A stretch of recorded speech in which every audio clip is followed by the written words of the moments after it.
An Australian man who claims he can cure a range of diseases, including AIDS, has been threatened with jail if he returns to Papua New Guinea. It's feared that more than 500,000 PNG nationals may be infected with HIV/AIDS in the next 15 years if nothing is done. And authorities are worried that false treatments will hinder their attempts to prevent it spreading. Papua New Guinea correspondent Steve Marshall reports. Lucy Ravu may not be a trained nurse, but people flock to her home in Port Moresby for this unusual therapy.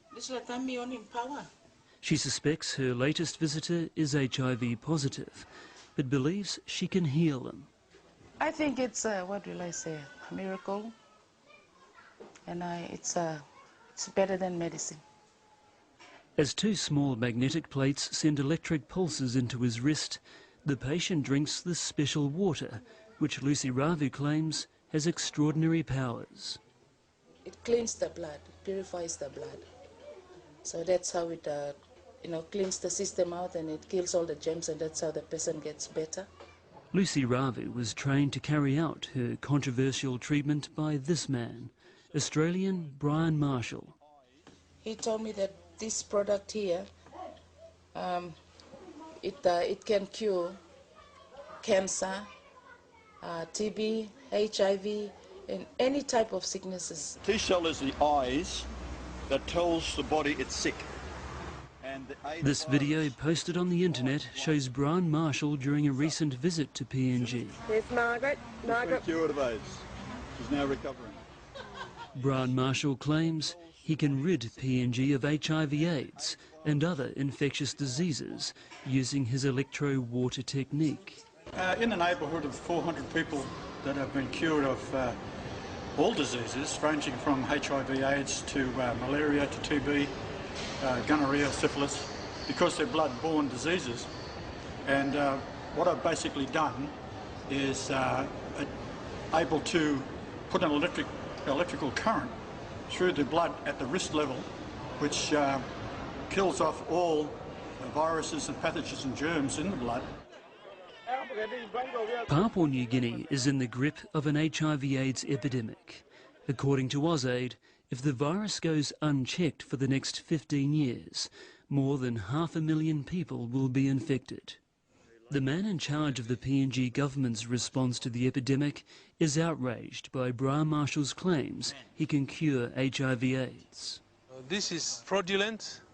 We know that this water cannot cure anything. It is all just typical confidence, tricking, playing with people's mind and playing with their wallet, draining them. Brian Marshall says the water contains an alternative medicine product known as colloidal silver. While it's illegal to make medical claims about its effectiveness in Australia, that's not the case in PNG.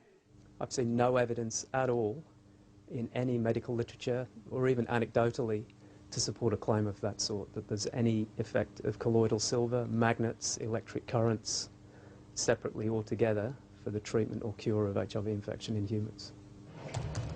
International development law expert David Patterson says there is a global need to regulate the advertising of cures for HIV/AIDS.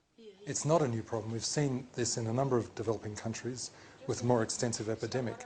There's certainly a role for the law in regulating the advertising of cures for HIV, because we don't have a cure for HIV at the moment. Up until today you had AIDS. Now you haven't got AIDS. From today onwards, it's finished.